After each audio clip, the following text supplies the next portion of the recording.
Πώς ανέχετε, εμείς έχουμε παιδιά στο Κύριε καλάθι. Πλεύρη, αφήστε Και τον θα να μιλήσει. ανεχόμαστε τώρα την ιδεολειψία του κυρίου στην Ρώση. αριστερά, κύριε Πλεύρη. Εσείς...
Γεια σας.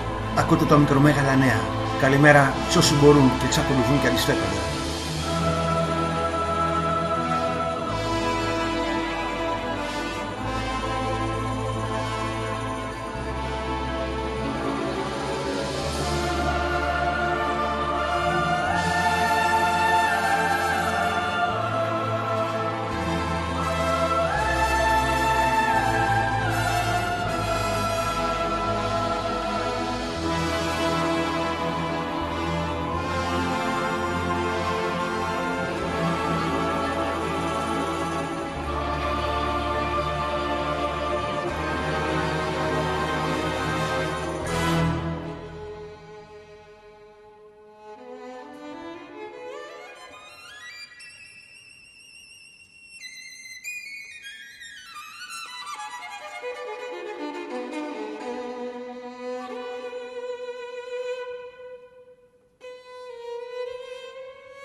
Και τώρα οι ειδήσεις μας.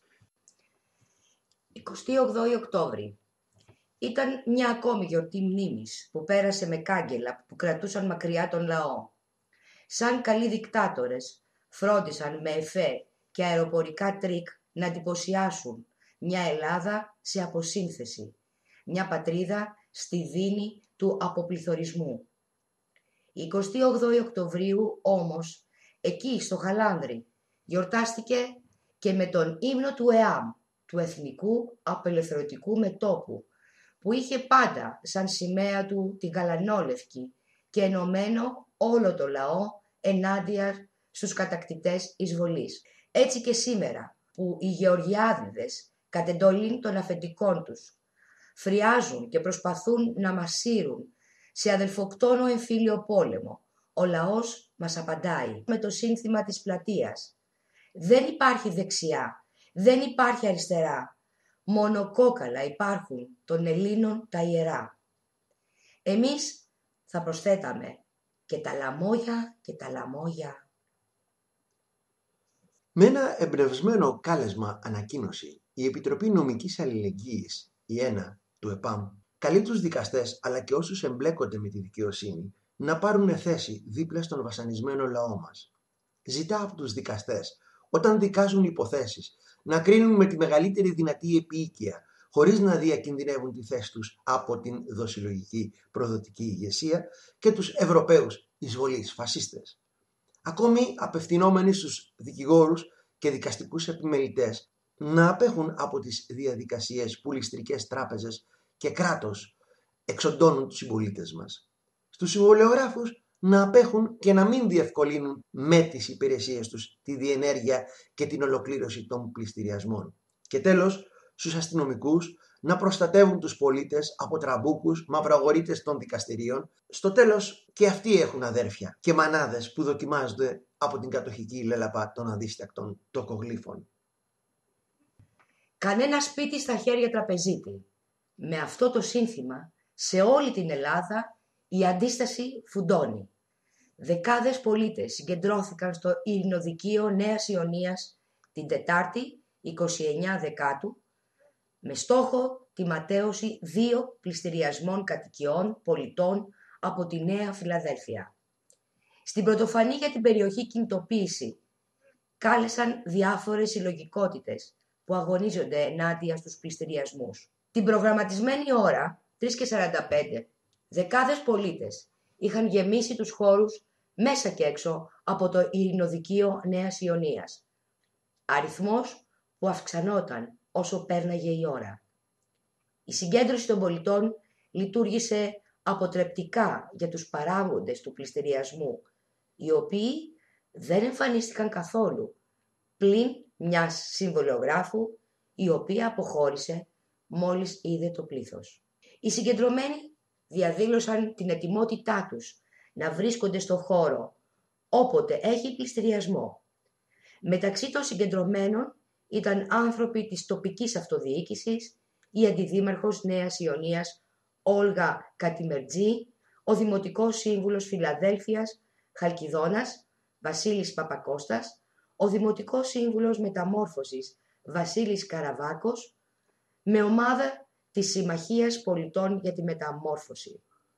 Ακόμη ήταν αντιπροσωπεία του κινήματος «Δεν πληρώνω», του ΕΠΑΜ, των ΑΝΕΛ, μέλη του ΣΥΡΙΖΑ από τη Νέα Ιωνία, Μεταμόρφωση, Νέα Φιλαδέλφια και η ανταρσία των Πέριξ Δήμων.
συνδικαλιστικό του ΕΠΑΜ μας ενημέρωσε για τα παρακάτω. Γνωρίζετε το Εθνικό Στρατηγικό Πλαίσιο Αναφοράς? Είναι το γνωστό σε όλους ΕΣΠΑ. Πρόκειται για συγχρηματοδοτούμενα έργα που όμως γίνονται κάτω από τις οδηγίες της Ευρωπαϊκής Ένωσης. Στην πραγματικότητα είναι ένα πάρτι κονδυλίων των δικών τους. Άρα μιλάμε για διαπλοκή και διαφθορά. Μια κρατική ΜΚΟ, η ΜΟΔ, Μονάδα Οργάνωσης Διαχείρισης ΑΕ, αναλάμβανε μέχρι τώρα την διάθεση των χρημάτων. Όμως, τα λαμόγια έχουν προβλήματα και με αυτό το πλαίσιο ελέγχου. Έτσι, σχεδίασαν νέο νόμο. Με το νέο νόμο αυτό θεσμοθετείται το πρωτοφανές εφεύρημα που επιτρέπει στους ιδιώτες και τραπεζίτες να είναι ταυτόχρονα ελεγκτές και ελεγχόμενοι, αφού θα διαχειρίζονται και θα ελέγχουν οι ίδιοι τα έργα που υλοποιούν με τους συνεταίρους τους και με κρατικά χρήματα και εγγυήσεις. Φανταστείτε πώς μπορούν να αξιοποιήσουν οι τραπεζίτες τη δυνατότητα ελέγχου της ροής των χρηματοδοτήσεων. Παραδείγματος χάρη, καθυστερώντας τις πληρωμές σε δικαιούχους αγρότες που έχουν δανείσει προηγουμένως με τις τράπεζές τους. Και μην νομίζετε ότι με αυτόν τον τρόπο απλοποιείται το σύστημα και μειώνεται η γραφειοκρατία. Υιοθετείται ένα εξίσου πολύπλοκο σύστημα ειδικών υπηρεσιών των αποκαλούμενων επιτελικών μονάδων με επικαλυπτόμενες αρμοδιότητες. Η μόνη διαφορά τώρα είναι πως για όλα αποφασίζουν οι τοκογλύφοι. Η τρόπουλα ξαναμοιράζεται από τους ξένους επικυρίαρχους και τους ντόπιους υποτελείς τους και είναι σημαδεμένη. Το ΕΠΑΜ πιστεύει ότι μόνο με τη διαχείριση των δημόσιων έργων με δημόσιο χαρακτήρα και τη γενναία αύξηση των πόρων προγράμματος δημοσίων επενδύσεων στο πλαίσιο μιας εθνικής παραγωγικής ανασυγκρότησης που θα στηρίζεται στην υιοθέτηση εθνικού κρατικού νομίσματος με ταυτόχρονη συνολική διαγραφή του απαράδεκτου χρέους, μπορεί να έρθει η πραγματική ανάπτυξη. Και μια ανακοίνωση του ενιοπαλαϊκού μετώπου για την Κύπρο.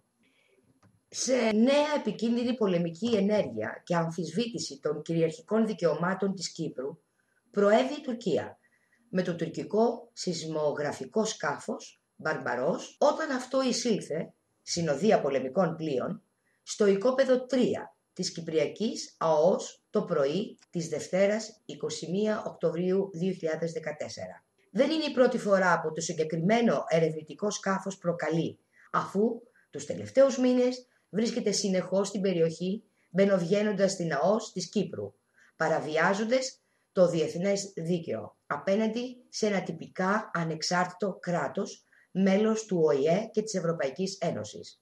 Οι εξελίξεις των τελευταίων ημερών στην Κύπρο μαρτυρούν την έκρηθμη κατάσταση στην περιοχή.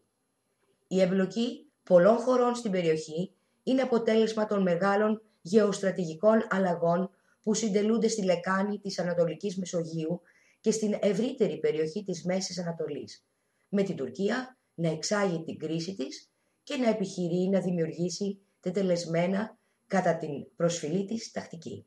Μοιραίο θα οδηγήσουν την Κύπρο και την Ελλάδα σε νέα εθνική τραγωδία. Εφάμιλοι του Αττήλα 1 και 2. Η στάση των φίλιων δυνάμεων και εταίρων μας μόνο ως συμπαιγνία μπορεί να χαρακτηριστεί. Αφενός, το Ευρωπαϊκό Συμβούλιο εξαντλήθηκε στην αναβάθμιση της δήλωσης του 2005 για αναγνώριση της Κυπριακής Δημοκρατίας και σε χλιαρές συστάσεις περί σεβασμού των κυριαρχικών δικαιωμάτων των κρατών μελών. Αφετέρου, ο αμερικανικός παράγοντας εξακολουθεί να τηρεί ίσες αποστάσεις, μεθοδεύοντας την παρέμβασή του για πάγωμα όλων των διαδικασιών εκμετάλλευσης στην Κυπριακή ΑΟΣ μέχρι να βρεθεί τελική λύση στο Κυπριακό. Στον αντίποδα, οι κυβερνήσεις Κύπρου και Ελλάδας συνεχίζουν τον άκρατο ενδοτισμό τους. Αντί να προβούν στις απαραίτητες ενέργειες της διεθνούς πρακτικής, επαιτούν τη βοήθεια του ξένου παράγοντα. Η ρηματική διακοίνωση στην Άγκυρα, η διαμαρτυρία στον Τούρκο πρέσβη, η άμεση καταγγελία στον ΟΑΣΕ, η σύγκληση του Συμβουλίου των Αρχηγών στην Αθήνα από τον Πρόεδρο της Δημοκρατίας είναι οι πρώτες κινήσεις που έπρεπε να κάνει η φερόμενη ως ελληνική κυβέρνηση. Ανταυτού, ταυτισμένες με την υποτέλεια, αφήνουν ουσιαστικά στις τύχες των χωρών τους σε αλότρια συμφέροντα. Αποδεικνύουν Ακόμα μια φορά πόσο επικίνδυνοι και ανίκανοι είναι να προασπίσουν τα εθνικά και κυριαρχικά δικαιώματα. Η κατάσταση θυμίζει έντονα το 1974, όταν οι χουντικές μαριονέτες των Αθηνών εντεταλμένα οδήγησαν σε ανατροπή της γεωστρατηγικής ισορροπίας στην περιοχή, λίγο πριν καταρρεύσουν και καταδικαστούν τελεσίδικα από τον ελληνικό λαό. Το ΕΠΑΜ από τον Μάρτιο του 2013 έχει προειδοποιήσει τους Κυπρίους για την εθνοκτόνα πολιτική που δρομολογούν οι αρχιτέκτονες της ομοσπονδιοποίησης της Ευρώπης. Τότε η Κύπρος μπήκε με κοινοβουλευτικό πραξικόπημα και την συνεργεία της ελληνικής κυβέρνησης στο καθεστώς μνημονίων και δανειακών συμβάσεων, παραδίδοντας την εθνική της κυριαρχία στους υπερεθνικούς οργανισμούς της Ευρωπαϊκής Ένωσης. Σήμερα βιώνει με τον χειρότερο τρόπο τα αποτελέσματα της προδοσίας του πολιτικού συστήματος ένθεν και εκείθεν, μένοντας απροστάτευτη στο νέο Οθωμανικό επικρατισμό και με την οικονομία της παραδομένης στους τοκογλύφους δανειστές. Κύπρος και Ελλάδα βιώνουν τη νέα ιδιότυπη οικονομική κατοχή σε ένα γεωστρατηγικό περιβάλλον που μεταβάλλεται με ραγδαίους ρυθμούς και απρόβλεπτη κατάληξη. Οι ώρες είναι κρίσιμες για τον ελληνισμό σε Κύπρο και Ελλάδα και η απειλή για δραματικές εθνικές συνέπειες άμεση. Είναι απόλυτη ανάγκη οι πατριωτικές, δημοκρατικές, αντικατοχητικές, πολιτικές δυνάμεις και τα κινήματα σε Ελλάδα και Κύπρο να κινητοποιηθούν άμεσα για να σταματήσουν την επίθεση που δέχονται από κάθε επίδοξο επικυρίαρχο που ωραίγεται να δημιουργήσει νέα δεδομένα στην ισορροπία της περιοχής. Η λύση για την Κύπρο είναι μία. Ένας λαός, ένα κράτος, μία ενιαία και αδιαίρετη εθνική επικράτεια. Το ενιαίο παλαϊκό μέτωπο καλεί τον ελληνικό και κυπριακό λαό σε εθνική πανστρατιά. Μόνο γενικευμένη αντίσταση που θα προσλάβει παλαϊκά χαρακτηριστικά σε Ελλάδα και Κύπρο μπορεί να αποτρέψει το έγκλημα που συντελείται σε βάρος των λαών μας. Η πολιτική γραμματεία του ΕΠΑΜ, Αθήνα, 27 Δεκάτου 2014.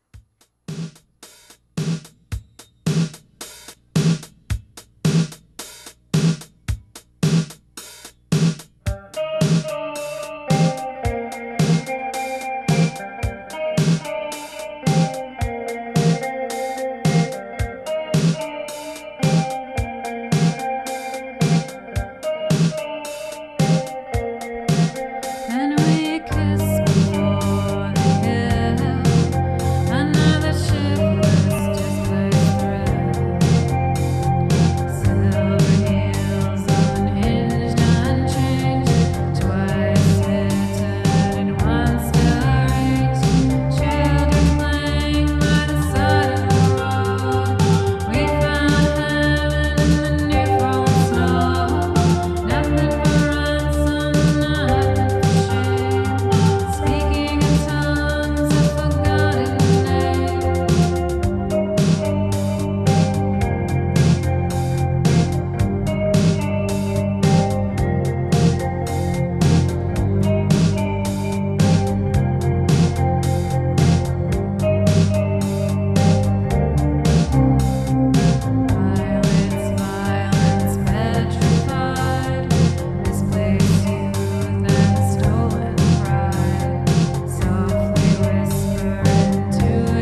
ψύχρεμη ματιά τρόπος τι έγινε με τα περίφημα stress test του Σεπτεμβρίου 2014, ξεκινώντας από όσα προηγήθηκαν.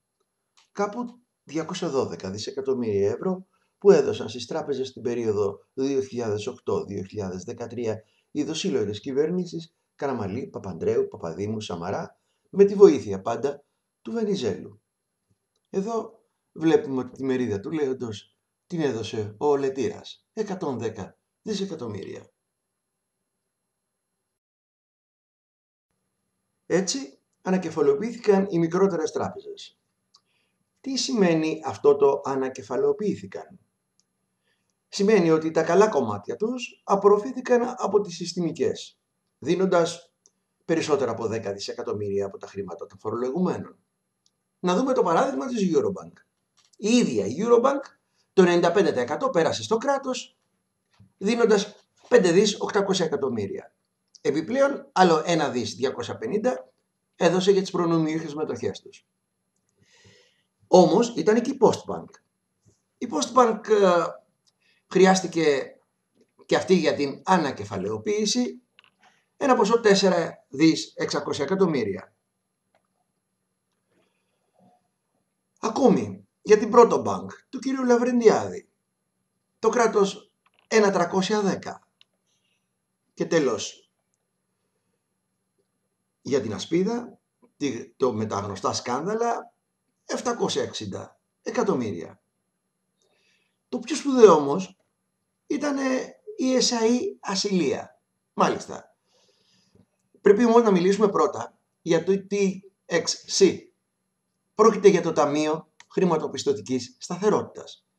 Ήταν ένα όργανο το οποίο έφτιαξε η κυβέρνηση προκειμένου να μοιράσει δισεκατομμύρια. Δεδομένου ότι όλα αυτά πρόκειται κάποτε να ελεγχθούν και να είμαστε βέβαιοι, έπρεπε να ορίσει ασυλία. Όχι γιατί την ασυλία θα την κρατήσουν. Θα την κρατήσουν κατακτημένη. Αλλά διότι πρέπει να περνάει η ιδέα της ασυλίας. Αυτό λοιπόν ήταν το TXC, Ταμείο Χρηματοπιστωτικής Σταθερότητας. Το ενδιαφέρον είναι ότι, αν θυμάστε, από 95% της Eurobank η συμμετοχή πλέον του κράτους πήγε στα 35%. Γιατί? Διότι οι άνθρωποι φρόντισαν να κόψουν καινούργιες μετοχές με ελάχιστα χρήματα. Έτσι να την πάρουν οι ιδιώτες με απαγόρευση να συμμετέχει στο κράτος. Είναι η ιδέα των νεοφιλελεύθερων. Και η περιουσία δε του κράτους στη Eurobank μειώθηκε κατά 2 δισεκατομμύρια. Τόσο καλά.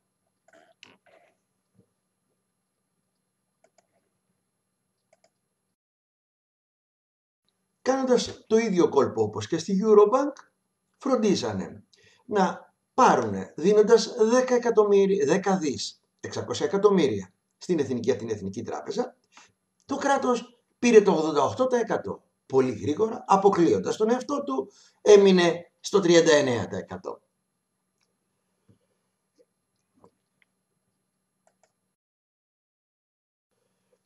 Αφού λοιπόν τους χαρίσανε 10 δισεκατομμύρια, γιατί να μην τα γράψουν και στο ενεργητικό τους, έτσι θα καθάριζαν με τα stress test. Ζήτησαν λοιπόν, προσέξτε, όχι απλά να μην πληρώσουν αυτό το ποσό, αλλά να το γράψουν και στο ενεργητικό τους. Το κόλπο παρά ήταν κραυγαλαίο. Θα άρχισε να τους κυνηγάει και η Ευρωπαϊκή Ένωση. Έτσι λοιπόν η κυβέρνησή τους, δηλαδή των τοκογλύφων τραπεζιτών, παρενέβη και υποχρέωσε τους φορολογούμενους να εγγυηθούν αυτά τα 10 δισεκατομμύρια ευρώ για λογαριασμό των τραπεζών. Ακόμα και αν οι τράπεζες δεν βγάλουν τα προβλεπόμενα κέρδη τους. Τώρα πια τα 10 δισεκατομμύρια που έπρεπε να δώσουν σαν μελλοντικούς φόρους οι τράπεζες, τους τα πλήρωναν οι φορολογούμενοι για άλλη μία φορά. Έτσι τα μετατρέπουν σε πραγματικά κεφάλαια για να περάσουν το stress test. Αυτό ήταν ο νόμος της αναβαλλόμενης φορολογικής υποχρέωσης.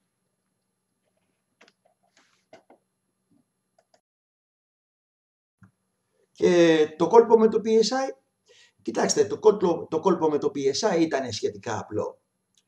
Έπρεπε λοιπόν να κουρέψουν κάποια ομόλογα από τις τράπεζες. Τους κουρέψαν 38 δισεκατομμύρια. Όμως έπρεπε αυτά να τους το αντικαταστήσουν. Τους δώσανε 92 δισεκατομμύρια σαν αντάλλαγμα από το δημόσιο. Τόσο απλά.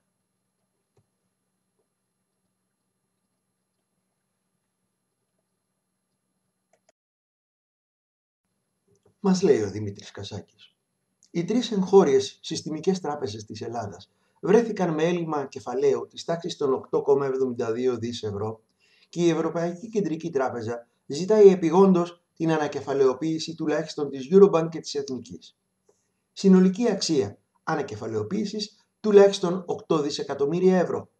Αλλά τι μας λένε όλοι ανεξαιρέτως?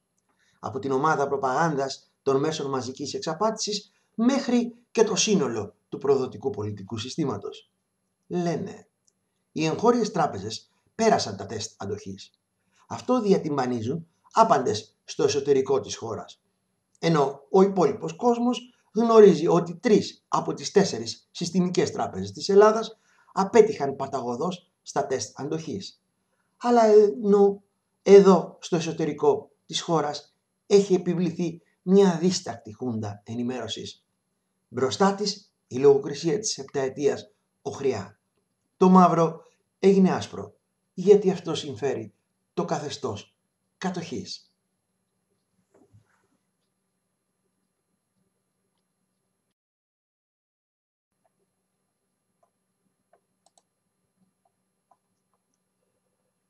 Στα τεστ αντοχής, οι 24 ευρωπαϊκές τράπεζες απέτυχαν, παρουσιάζοντας έλλειμμα κεφαλαίου της τάξης των 25 δις ευρώ. Ανάμεσα σε αυτές τις τράπεζες είναι 3 από την Ελλάδα, η Eurobank, η Εθνική, η Πειραιώς και 3 από την Κύπρο, η Κεντρική Συνεταιριστική, η Ελληνική και η Κύπρου. Οι 3 τράπεζες της Κύπρου που απέτυχαν στα τεστ αντοχής παρουσίασαν έλλειμμα κεφαλαίου 2,36 δισεκατομμύρια ευρώ. Και η Κεντρική Τράπεζα της Ευρώπης ζητάει την επίγουσα ανακεφαλαιοποίηση της ελληνικής. Ούτε λίγο, ούτε πολύ, το κούρεμα και η επαόριστο δέσμευση των καταθέσεων στην Κύπρο πήγε στο βρόντο. Η Κύπρος θα κληθεί να δανειστεί εκ νέου από τον Ευρωπαϊκό Μηχανισμό Στήριξης, προκειμένου να πρικοδοτήσει με πρόσθετο κεφάλαιο τις τράπεζές της. Ολόκληρο το νησί και ο λαός του θα πεθάνει στο βωμό των χρεοκοπημένων τραπεζών, μόνο και μόνο για να μην θυχτούν ολιγαρχικά και απεικιοκρατικά συμφέροντα. Όσο για την Ελλάδα, από το φετινό Νοέμβριο δεν θα έχει ούτε καν το τυπικό δικαίωμα να αποφασίζει για τις ανακεφαλαιοποιήσεις και τη διαχείριση των εγχώριων συστημικών τραπεζών. Όλες τους εντάσσονται στην εποπτική αρχή της Τραπεζιτικής Ένωσης που ελέγχεται από την Κεντρική Τράπεζα και πιο συγκεκριμένα από τον κύριο Ντράκη. Η Ελλάδα απλά καλείται να εκτελεί τις εντολές της Τραπεζιτικής Ένωσης. Ούτε καν οι δικαστικές αρχές της δεν θα έχουν το δικαίωμα να εκδίδουν αποφάσεις που κατά την κρίση της Τραπεζιτικής Ένωσης θίγουν την λεγόμενη βιωσιμότητα των συστημικών τραπεζών. Γεια σας.